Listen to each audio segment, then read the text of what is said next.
According to the State of the Global Islamic Economy report produced by Reuters, Muslim consumer spending on clothing is expected to reach $368 billion by 2021.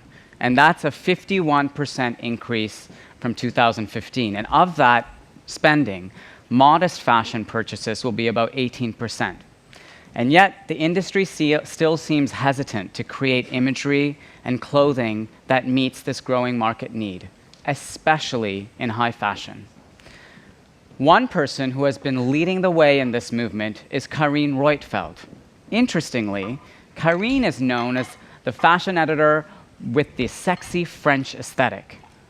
But over the past year, she has been working with Halima Aden, the first hijab-wearing model signed by the agency IMG, putting her on the cover of her magazine and breaking Halima into catwalk shows.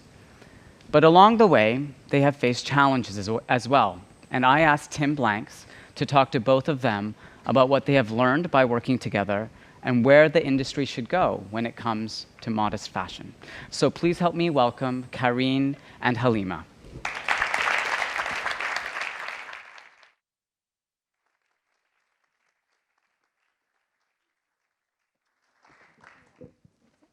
I'll sit over here.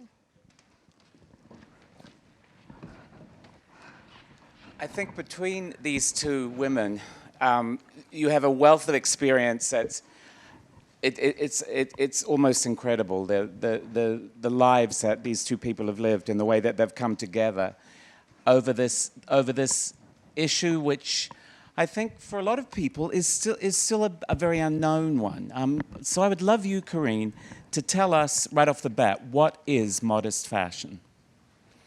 You know, I'm French, as I tell you. Modest is very different in French than in English. Modest is about the way of feeling. It's not a way of clothing, except maybe Mr. Alaya was modest both sides.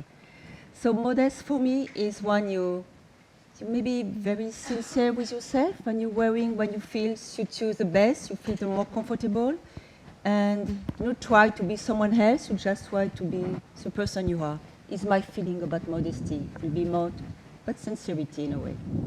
And so when you saw Halima for the first time, why did she register so strongly with you? You put her on the cover of your magazine. It's my, Evelyn, with my production, showed me this picture of Halima was making a competition of beauty, of fashion. Exactly. Miss Minnesota, exactly. USA. And she was not the winner, no? Nope. She did not win. And she showed me that picture, and my God, she's so beautiful.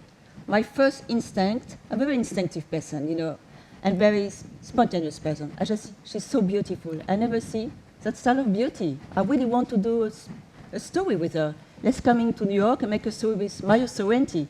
I didn't know yet I will put her on my cover, you know. I never know in advance. But I was very intrigued by her beauty, and she was different than the other model. So, and I never have honestly, I never have a friend with a hijab like her. And it was a good way for me to meet her, but because when you meet people, you understand them, you're not frightened by them, and you feel they're totally like you. That's it. Did you have any sense that it was a brave thing to do, to put Halima in her hijab on the cover of your magazine? As I tell you, I'm a fearless person. If I think too much, you not do things. And because it's my own magazine, I don't have to ask someone above me, can I, or can I not, or cannot. Oh, I cannot do that. And I'm sure if I were president, you'll say, don't do that, maybe it's risky, you're going to have problems. No. For me, she's beautiful. Oh, the cover disappeared. And she was fantastic on the cover. And it was, I have two discoveries, this same issue. I have Halima on one side, and I have Paris Jackson on the other side. It was the first time that Paris on the cover too. So I think for a cover, it was quite a strong one. Well, I think Halima's story embodies so much of what we've already heard today. The fact that you were a Somalian refugee, well, your family was Somalian refugees. You were born in Kenya. You immigrated to America. You were raised in Minnesota. You entered Miss Minnesota, the first woman to ever enter that pageant in a hijab, probably the first woman in the United States to do that, right? Yeah, in the whole pageant. In the whole pageant. And the following year, there were 6 other girls. 7. Seven other girls wearing hijabs in this competition. I mean, this is a literal example of not a taboo, but of a major shift in consciousness. So I'd love to know how that played out with you in your community, with your family. That was a big no-no in my family, my community. In fact, I got a lot of pushback from the Muslim community because it was something new and it was something different. And I think change kind of scares people sometimes. And just like, I wanted to participate because I never saw myself different than other Minnesotans. You know, I was raised there. I do identify as Somali American. So it was just a no-brainer for me to go and just try the pageant. You know, why shouldn't I be in that space? Why shouldn't I try? Especially when there's scholarships involved and, you know, just the opportunity to make new friends. But again, because there's never been a hijab wearing woman or, you know, girl to compete, it made headlines. And that's what really propelled my modeling career, because I took the first step and I did something different, you know? Not a lot of girls would think to go and do something because you don't, that was something that was used against me is, okay, you shouldn't do this pageant because you're the first and because there's never been anyone else that should tell you that it's a no-no. But this year there's been 7 girls wearing a hijab just in my home state. There's girls in London, all over like America who are now competing wearing hijabs, kaftans, clothing that they're comfortable with, and the community is behind them. So I think we need people to just go and be the first because you're opening the doors for the next wave of women. Now, your mother made huge sacrifices for your education over the years, and obviously for you to enter a beauty pageant wasn't necessarily the path she had envisaged for you. How did you manage to persuade her to let you do this? I told her 2 days before the pageant. But of course, she saw it on the news and I had to come clean. But it's different. Like how my mom is like all about school and, you know, like we were born in a refugee camp and we came here and, you know, like education is just such an important thing, especially to refugee communities, because why not? You know, you have the opportunity to be educated, go back home, potentially educate this next generation of young girls. So that was not something she wanted me to let go of. But I just spoke at Princeton, and I think that's important too, right? So modern.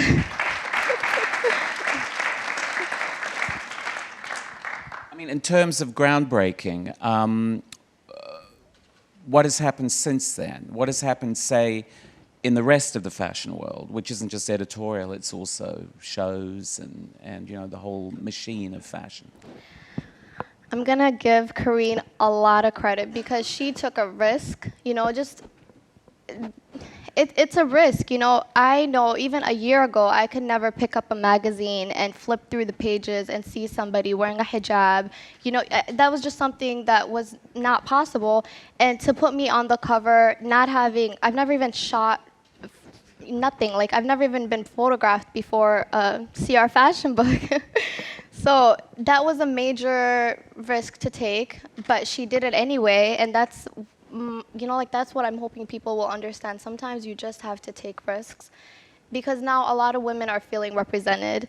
And let me tell you, like when you're not represented, the only times I saw somebody dressed like me for the most part was on CNN, and believe me, they weren't doing anything that I approve of.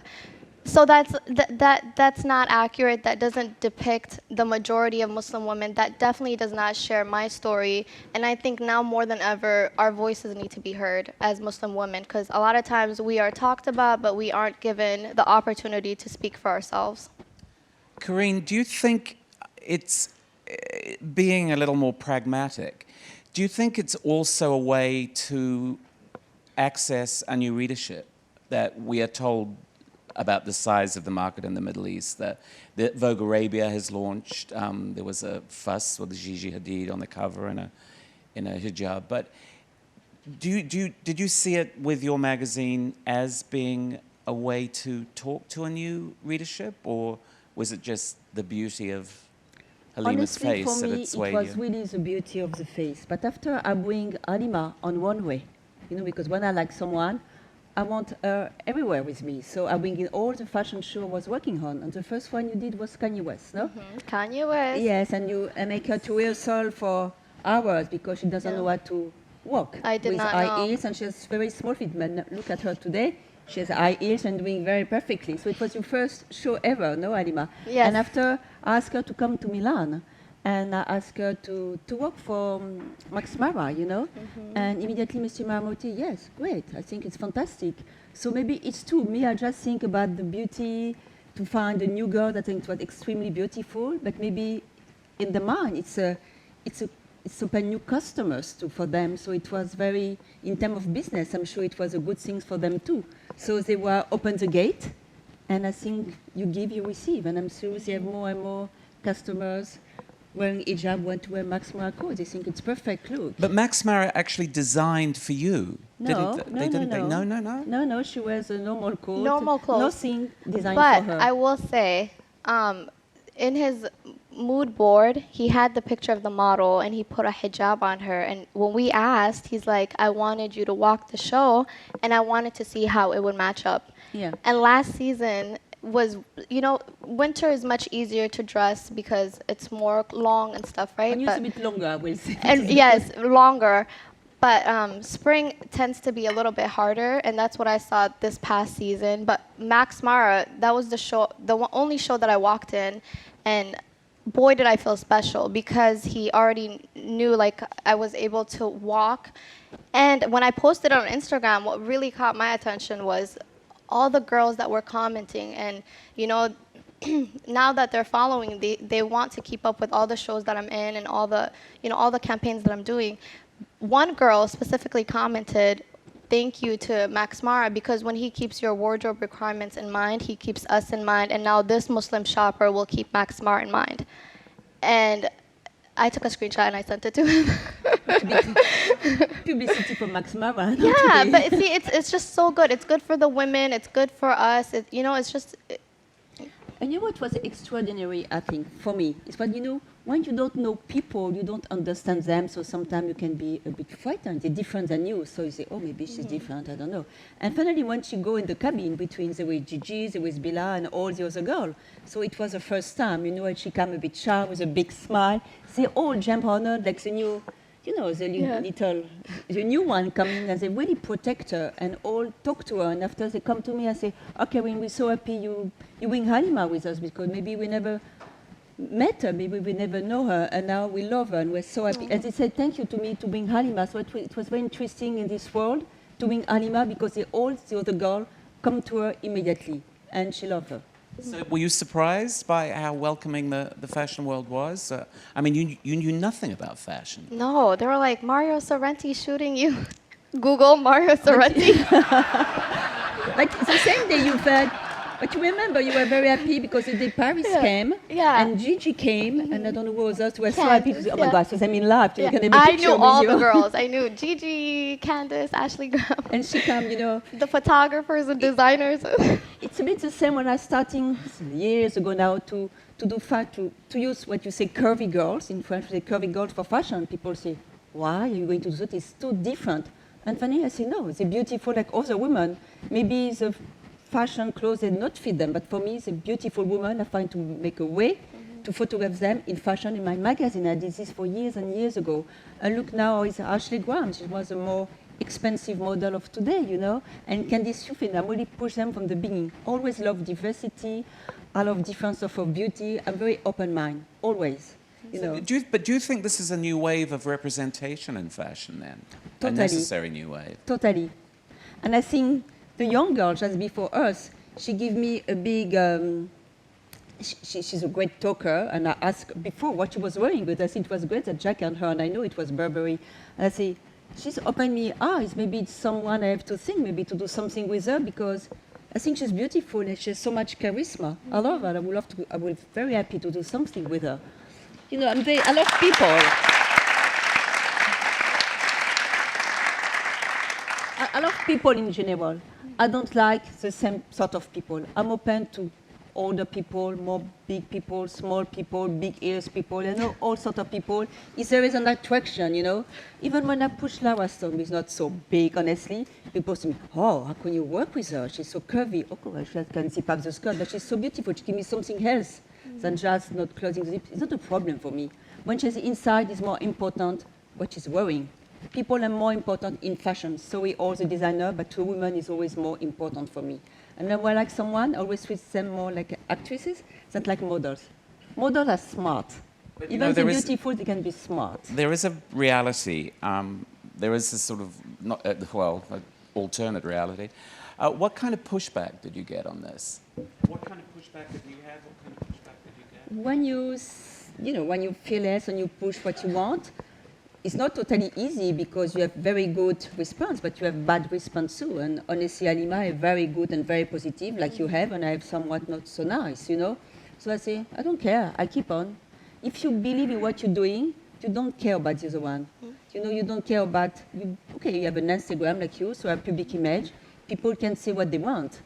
So they talk with no face. I think it's not very brave of them to say bad things anonymous this way. I will never do that because I think you have to be brave to talk to someone in front if you don't like it. But you have to support it, It's okay. I think I do what I feel. And I'm happy what I feel. I make a lot of errors, because I'm spontaneous. So Go through mistakes. And mistakes too, but it's okay. I'm still there. Halima, what does modest fashion mean for you and your friends? Like when you go to a mall, for example, in Minnesota, what does modest fashion mean in that setting? Well, usually, I can't even walk into a store and find everything all in because long skirts, it depends. I was so grateful for maxi skirts when they were trending. So I do this big binge shopping during the summer, spring, because I know winter, it's rough. Yeah, but it's good. I don't know. I just I don't know. I don't know much about fashion, to be honest. I just pick. But what do you think people misunderstand about the idea? Yeah, modesty is not just for Muslim women. That's the biggest misconception. In fact, I'm looking at you guys, and a lot of you are dressed very modestly. It's probably because it's cold outside. I'm from Minnesota. We have no choice. We all have to be covered. But it's just it's a global thing, and it's nice to have both spectrums. I like that. There's choice. Women should have the freedom to go and get revealing stuff if that's what makes them feel beautiful, and vice versa. If they want to be more covered up, they should also have that freedom. I think the most amazing thing you told me last night was that you and your girlfriend shop Victoria's Secret. Oh, God. Mother.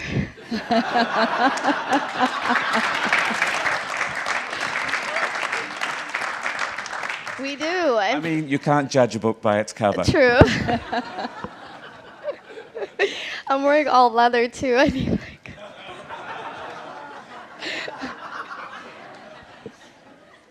What do you see?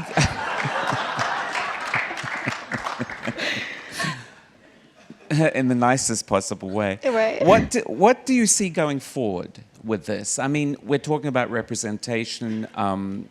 There was the Business of Fashion did a story about Indian models the other day, and there was a bit of an uptake on the internet about the othering of people, that using people who are not of the, of the culture of white privilege or whatever, others them, sets them aside. Then I could imagine the same kind of comments being leveled at you with what you're doing with modest fashion, that it's a sort of a lip service being paid to diversity. We need to see about long-term commitments. But what do you imagine will happen now? I mean, will you stay modeling, or will you go to Princeton, or do follow your any style that you want to follow? well, I mean, that's the most interesting thing, right? I started modeling around this time, February, and a lot has happened. And I don't just want to be a model, and I also want to. Being a refugee, first of all, thank you guys for all the initiatives. as a former refugee, it's important for me to like give back, especially because this is the thing about refugees a lot of times, right? It's this, they don't share the stories, they don't share a lot of the stuff, a lot of the things that do happen. And as kids, we had food, we had UNHCR, all these amazing organizations, but what was missing, the kids weren't given hope.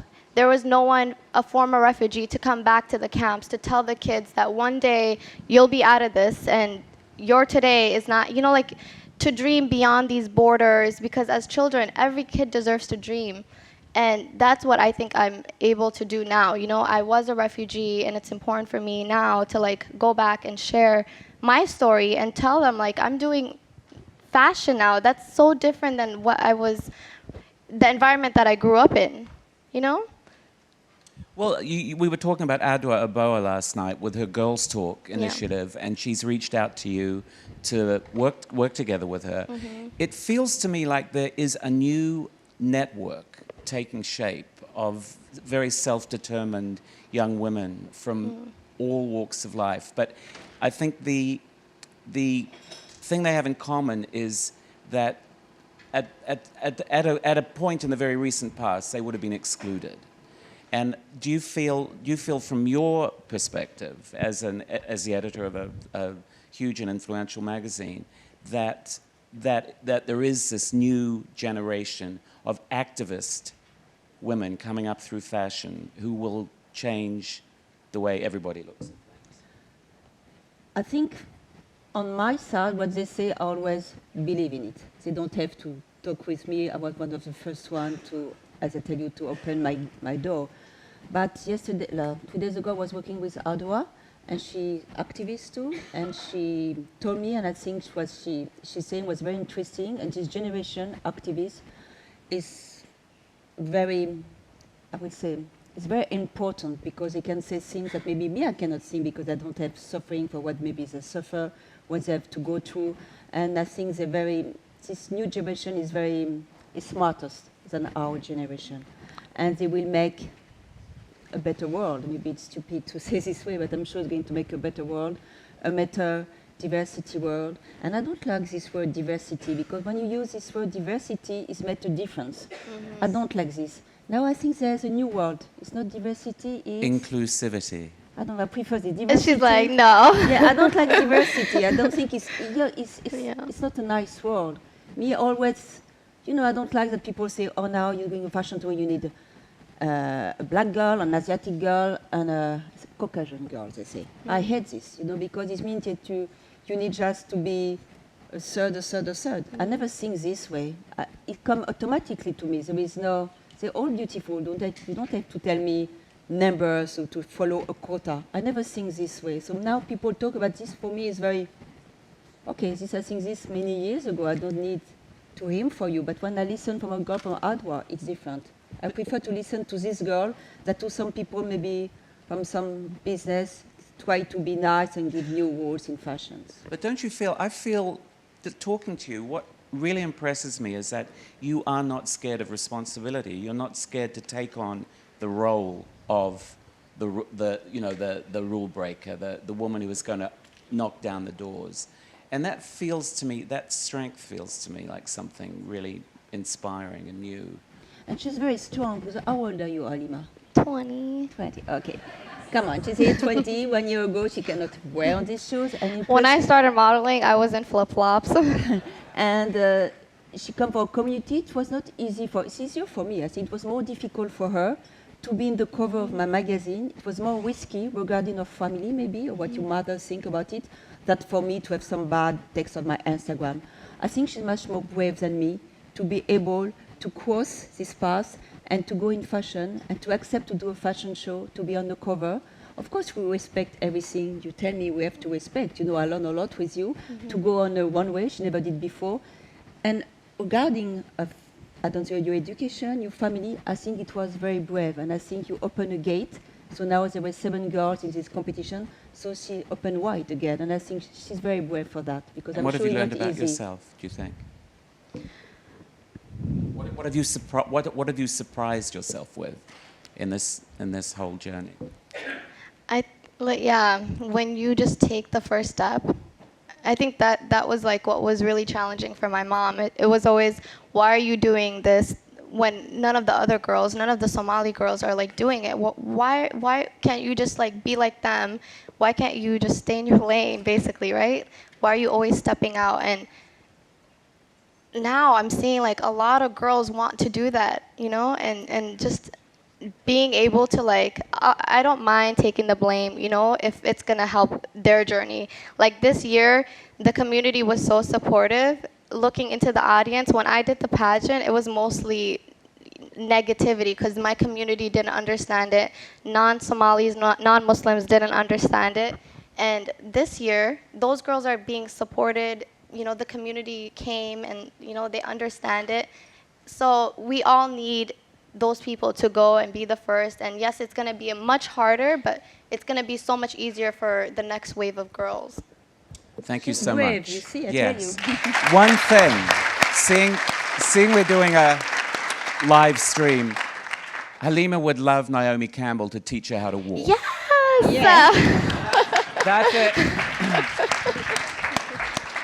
That's a challenge. I mean, I hope this will reach Naomi, Yes. but she needs to learn how to walk. I apparently. do. All right.